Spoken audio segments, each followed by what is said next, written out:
नमस्कार सभी को। मैं पार्वती आपके अपने YouTube channel learning with passion में आपका हार्दिक स्वागत करती हूँ। आज की हमारी वीडियो महत्वपूर्ण रासो ग्रंथों को लेकर होगी। इससे पहले की 2 वीडियो में हमने पृथ्वीराज रासो, बीसलदेव रासो और परमाल रासो के बारे में अध्ययन किया था। अगर आपने वो वीडियो नहीं देखी है तो चैनल पर जाकर वो वीडियो ज़रूर देखें। और आज की वीडियो में हम जो बाकी के बचे हुए महत्वपूर्ण रासो ग्रंथ हैं उनका अध्ययन करेंगे। तो अभी हम अध्ययन करते हैं खुमान रासो का।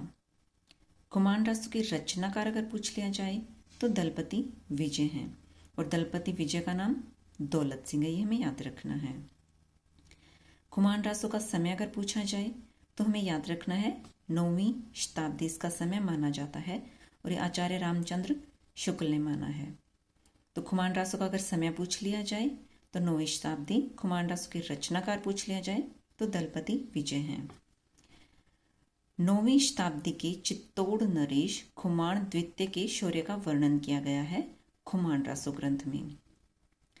तो अगर खुमान रासो ग्रंथ के वर्ण विषय का पूछ लिया जाए तो हमें याद रखना है कि चित्तौड़ नरेश खुमान द्वितीय के शौर्य का वर्णन किया गया है।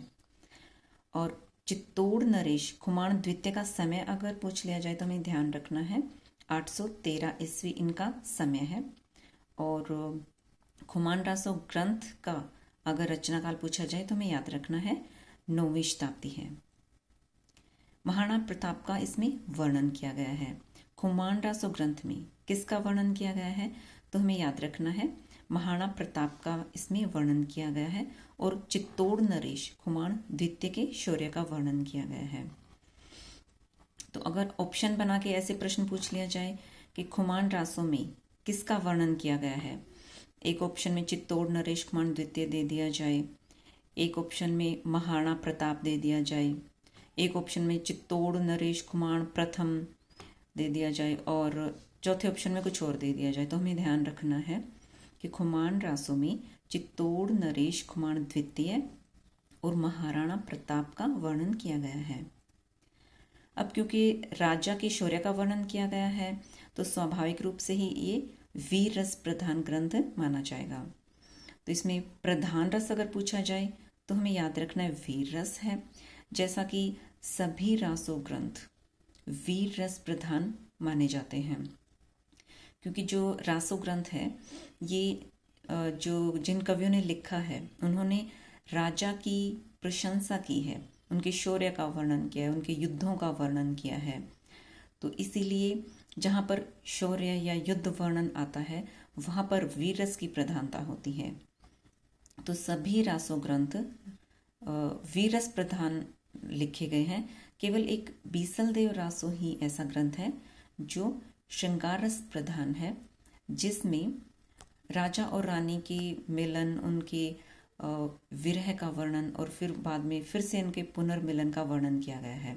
तो इस तरह से केवल बीसलदेव रासो ही श्रृंगारिक रचना मानी जाती है, बाकी सभी रासो ग्रंथों में वीर रस का वर्णन किया गया है।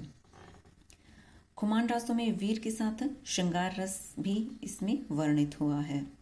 तो प्रधान रस अगर पूछा जाए तो वीर रस और अन्य रस पूछा जाए तो श्रृंगार रस प्रधान ये रचना मानी जाती है।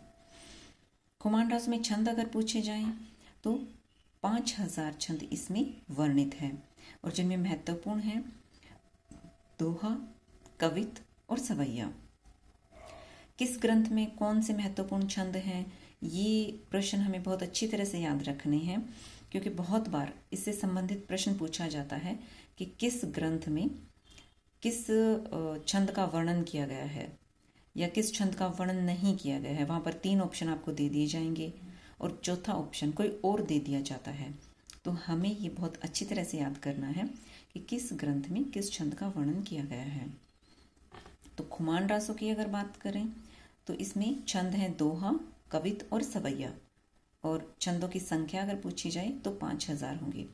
वैसे कितने छंद हैं इससे संबंधित बहुत कम प्रश्न आते हैं। जैसे जो महत्वपूर्ण ग्रंथ हैं उनके तो छंद पूछ लिए जाते हैं, जैसे पृथ्वीराज रासो हो गया तो इनके छंद पूछे जा सकते हैं। लेकिन खुमान रासो है जो कम महत्वपूर्ण ग्रंथ है उनके कितने छंद हैं, ये पेपर की दृष्टि से बहुत महत्वपूर्ण प्रश्न नहीं बनता है। तो इसको हमें बहुत गहराई से याद करने की ज़्यादा ज़रूरत नहीं है। बस हमें ध्यान ये रखना है कि कौन कौन से छंद खुमान रासों में आए हैं। तो दोहा, कवित और सवैया छंद इसमें आए हैं। फिर यहाँ पर हजारी प्रसाद द्विवेदी का एक कथन है, इस ग्रंथ की चर्चा हिंदी साहित्य के आदिकाल में नहीं होनी चाहिए। ये कथन अगर पूछ लिया जाए तो ये आचार्य हजारी प्रसाद द्विवेदी का कथन है। अगर प्रश्न यूं पूछ लिया जाए कि ये कथन आचार्य हजारी प्रसाद द्विवेदी ने किस ग्रंथ के बारे में कहा है, तो हमें याद रखना है ये खुमान रासों के बारे में कहा है। राजस्थान के प्राकृतिक सौंदर्य का वर्णन किया गया है। तो अगर वर्ण विषय से संबंधित अगर मिलान का प्रश्न अगर पूछ लिया जाए, या यूं भी प्रश्न देके पूछ लिया जाए कि खुमान रासों में क्या वर्णित है, तो हमें ध्यान रखना है इसमें राजस्थान के प्राकृतिक सौंदर्य का वर्णन किया गया है और भाषा इसकी राजस्थानी है। विषय अगर पूछा जाए तो चित्तौड़ के शासक खुमान और बगदाद के अलमामू के मध्य हुए युद्ध का इसमें वर्णन किया गया है। खुमान रासों का विषय अगर पूछा जाए तो हमें ध्यान रखना है चित्तौड़ के शासक खुमान द्वितीय और बगदाद के अलमामू के मध्य हुए युद्ध का इसमें वर्णन किया गया है। और जो खुमान थे उनके 24 युद्धों का वर्णन किया गया है। कई बार पेपर में ऐसे भी प्रश्न पूछ लिया जाता है कि उस ग्रंथ में उस राजा के कितने युद्धों का वर्णन किया गया है। तो ये भी हमें बहुत अच्छे से याद रखना है कि खुमान रासों में खुमान द्वितीय के 24 युद्धों का वर्णन किया गया है। जैसा कि हमने परमाल रासों में अध्ययन किया था कि परमाल रासों में आल्हा और उदल के 52 युद्धों का वर्णन किया गया है। तो ये हमें ध्यान रखना है। चित्तौड़ में रावल खुमान नाम के 3 राजा हुए थे। खुमान पहला, खुमान दूसरा और खुमान तीसरा, ये आचार्य रामचंद्र शुक्ल ने माना है। और खुमान रासो जो है इसमें खुमान द्वितीय का वर्णन किया गया है, ये हमें ध्यान रखना है। फिर आगे आता है हम्मीर रासो। हम्मीर रासो का रचनाकार अगर पूछा जाए तो शारंगधर है। ये जितने भी रासो ग्रंथ हैं इनके रचनाकार का नाम हमें बहुत अच्छी तरह से याद रखना है। तो हम्मीर रासो के रचनाकार अगर पूछा जाए तो शारंगधर हैं। राहुल सांकृत्यायन ने माना है जज्जल को। वैसे तो हम्मीर रासो के रचनाकार शारंगधर हैं, लेकिन अगर यूं पूछ लिया जाए कि राहुल सांकृत्यायन ने हम्मीर रासो का रचनाकार किसे माना है, तो हमें ध्यान रखना है जज्जल को उन्होंने माना है। हम्मीर रासो का रचनाकाल अगर पूछ लिया जाए तो 1357 ईस्वी का रचनाकाल माना जाता है। हम्मीर रासो का विषय अगर पूछ लिया जाए तो हमें ध्यान रखना है आचार्य रामचंद्र शुक्ल के अनुसार हम्मीर देव व अलाउद्दीन खिलजी के युद्धों का वर्णन इसमें किया गया है। और दूसरा रणथंभौर के राणा हम्मीर का इसमें चित्रण किया गया है। तो ये दोनों बातें हमें ध्यान रखनी है कि हम्मीर रासो का विषय है आचार्य रामचंद्र शुक्ल ने जो माना है वो है कि हम्मीर देव व अलाउद्दीन खिलजी के युद्धों का इसमें वर्णन किया गया है। और जो रणथंभौर के राजा हम्मीर थे उनका चित्रण इसमें किया गया है। हम्मीर रासो की 8 छंद संकलित हैं प्राकृत पैंगलम में। प्राकृत पैंगलम जो रचना है इसमें हम्मीर रासो के 8 छंद संकलित हैं। प्राकृत पैंगलम अगर रचना किसकी है ये पूछा जाए तो हमें ध्यान रखना है ये श्रीधर की रचना है। और अगर प्रश्न यूं पूछ लिया जाए कि प्राकृत पैंगलम की टीका किसने लिखी, तो हमें याद रखना है वंशीधर ने लिखी। प्राकृत पैंगलम के रचनाकार श्रीधर, जो कि पेपर में कई बार ये प्रश्न आया हुआ है, तो हमें बहुत ध्यान रखना है इसका। प्राकृत पैंगलम के रचनाकार पूछा जाए तो श्रीधर हैं। और प्राकृत पैंगलम की टीका किसने लिखी, यानी कि पहले जो भी ग्रंथ लिखे जाते थे तो आगे आने वाले लेखक या आलोचक उस पर टीका टिप्पणी करते थे, अपनी तरफ से अपने विचार रखते थे, टीका टिप्पणी की जाती थी। तो प्राकृत पेंगलम की टीका लिखी वंशीधर ने, ये हमें याद रखना है। प्राकृत पेंगलम छंद शास्त्र का ग्रंथ है जिसमें आदिकालीन संस्कृति का सर्वाधिक बोध कराया गया है। तो प्राकृतिक पेंगलम जो ये छंद शास्त्र का ग्रंथ है और उसमें जो आदिकालीन हमारी संस्कृति थी उसका सबसे ज्यादा बोध कराया गया है।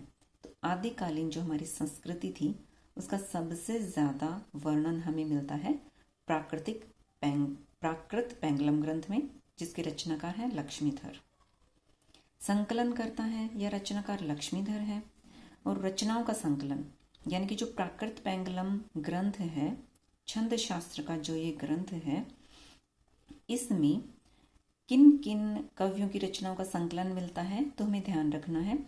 बब्बर, जज्जल, विद्याधर और सारंगधर, इन 4 कवियों की रचनाओं का संकलन मिलता है प्राकृत पेंगलम ग्रंथ में। फिर आता है जयचंद प्रकाश, इसके रचनाकार हैं भट्ट केदार और इसका रचना समय अगर पूछा जाए तो 12वीं शताब्दी की ये रचना है। इसका विषय अगर पूछा जाए तो कन्नौज के राजा जयचंद का इसमें गुणगान किया गया है। तो जयचंद प्रकाश के रचनाकार भट्ट केदार और ये 12वीं शताब्दी की रचना है और कन्नौज के राजा जयचंद का इसमें गुणगान किया गया है।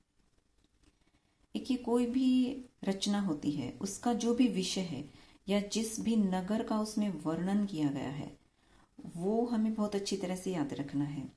चाहे वो किसी नगर का वर्णन किया गया हो, चाहे किसी गांव, किसी कस्बे का वर्णन किया गया हो, तो ये हमें बहुत अच्छी तरह से याद रखना है, क्योंकि यूजीसी पेपर में बहुत बार इस तरह के प्रश्न पूछती है कि किस नगर का इसमें वर्णन किया गया है, किस राज्य का इसमें वर्णन है, किस शहर का वर्णन किया गया है, या 2-3 नाम देकर पूछ लिया जाएगा कि इस रचना में किस शहर का वर्णन नहीं किया गया है।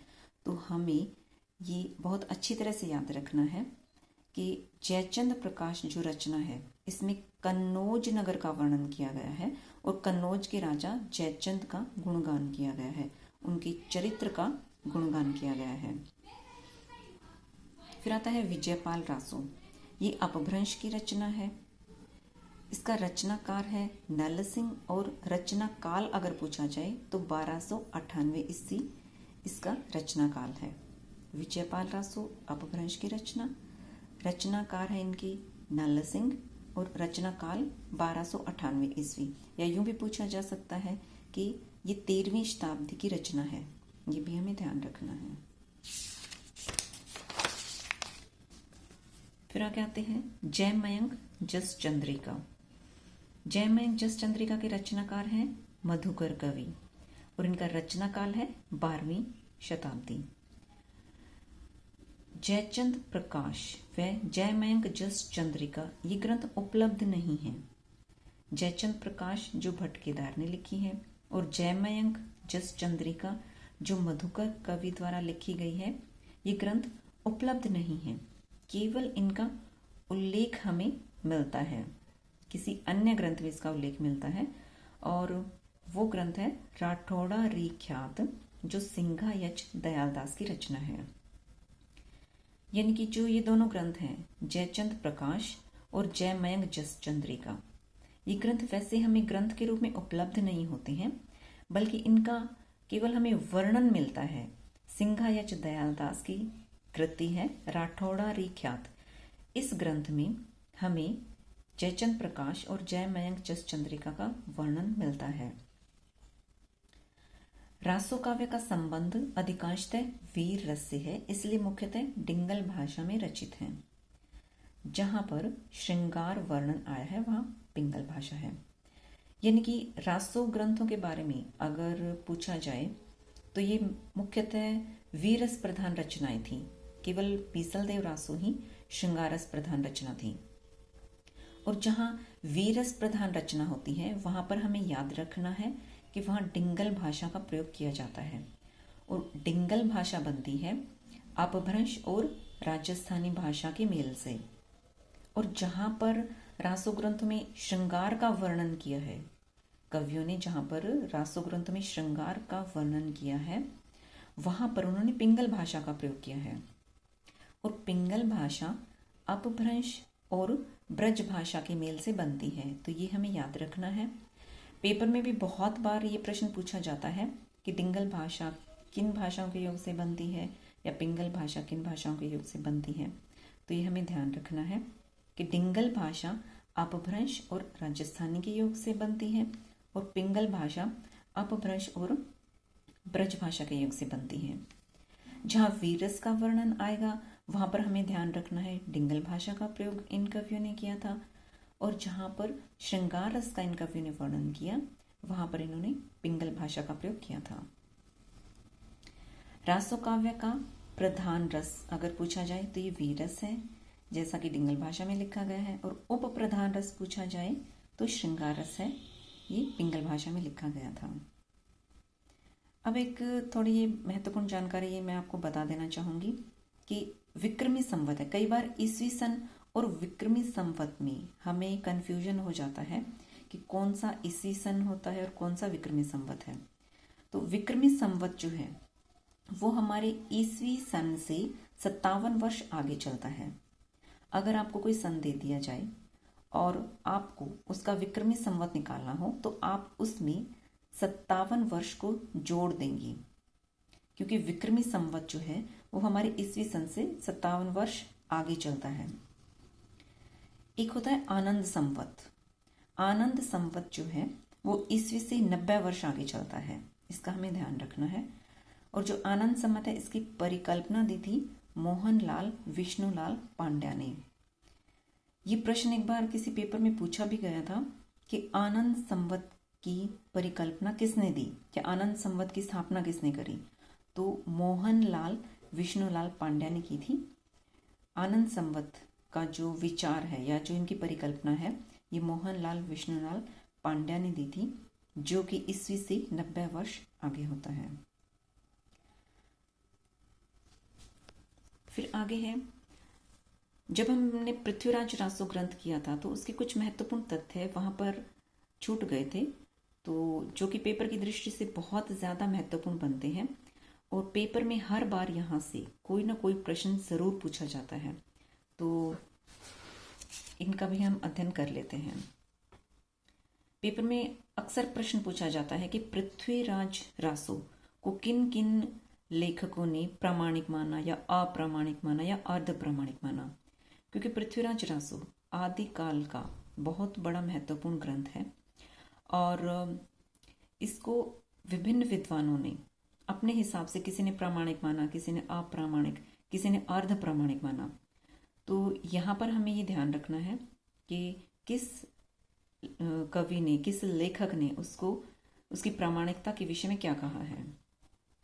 तो पृथ्वीराज रासो को अप्रामाणिक मानने वाले हैं रामचंद्र शुक्ल, श्यामल दास, वूलर, मुंशी देवी प्रसाद, मुंशी देवी शंकर, गौरी शंकर हीराचंद ओझा, नरोत्तम स्वामी और मुरारी दीन। तो हमें ध्यान रखना कि ये जो सारे जो लेखक हैं इन सभी ने पृथ्वीराज रासो को माना है अप्रामाणिक।